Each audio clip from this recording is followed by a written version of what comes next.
We turn now to our Vladimir Duthiers in Las Vegas. Vlad, what can we expect from the president's visit today? Rena, as you know, throughout history, especially in modern times, the president has been seen as a consoler-in-chief whenever tragedy hits the United States, whenever tragedy hits American citizens, whether here or abroad. Some presidents are very good at playing that role. We'll recall President Bush down at the World Trade Center in the wake of the September 11th attacks, holding up that American flag and standing there with first responders. We all know that President Clinton had a very good rapport with the common people. He was very good in situations like this, in relating to people. President Obama also, in the wake, for example, of the Boston Marathon bombings, flew to Boston, met with the families.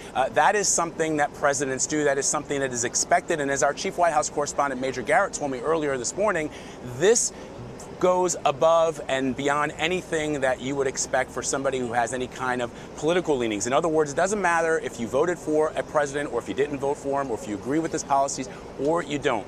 A visit from the President of the United States to a location like the one behind me, which has sort of now become a makeshift memorial, because there are still, along the campgrounds behind me here, the grounds where the concert was taking place, you can see the belongings of all of the people who made it out of there, and including those who died. You see their backpacks, you see their tents, you see water bottles that they left behind. The President coming here, visiting hospitals, talking to survivors, talking to the victims' families, that is so important, so critical in bringing the community together, and that is something that we expect President Trump to be able to do. As Major Garrett told me earlier, he has, throughout his history as a builder, been very, very good in talking to folks who build, who work on his buildings, who are responsible, not just the executives, but the folks who paint the buildings that he builds, the folks who are there as contractors. He has a very good rapport with them, and we expect to see a lot of that when he arrives here today, Rena. Yeah, still so much healing that needs to be done there, and so many people who are in need of that comfort. I want to ask you, Vlad, I know the president, much of his base,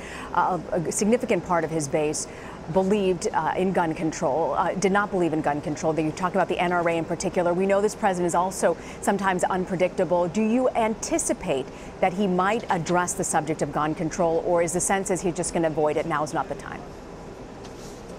Yeah, I think in speaking to Major Garrett earlier this morning, the feeling is that, look, the president hasn't changed his position from the one that he had when he was a candidate running for the presidency of the United States. He's a strong and firm believer in the Second Amendment. It's something that he campaigned on. It's something that he has continued to talk about. You'll recall recently at a rally in Alabama, he talked about it again, suggesting that if Hillary Clinton had been elected president of the United States, that the Second Amendment protections that Americans have might perhaps be eroded. Those are the words of the president. So there is no indication that he has changed that position in the wake of this horrific shooting. But as you point out, Rena, there are still a significant number of people in this country. In fact, the CBS poll out from a few months ago suggests that more than half of the country would like to see some kind of gun control measures put into place. And that discussion obviously happens in the wake of terrible events like this, which have become which have been happening all too often in this country. Certainly there have been calls for that once again. As you know, Sarah Huckabee Sanders from the podium this week said now is not the time.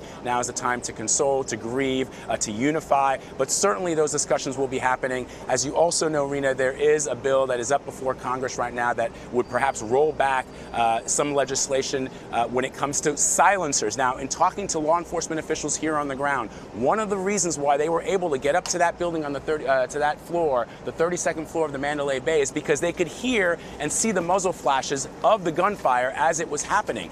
If gun suppressors are rolled back, if those regulations on gun silencers are rolled back, even if you don't agree with that, law enforcement officials say it would be almost impossible in a mass shooting situation to ascertain where the gunfire is coming from, Rena.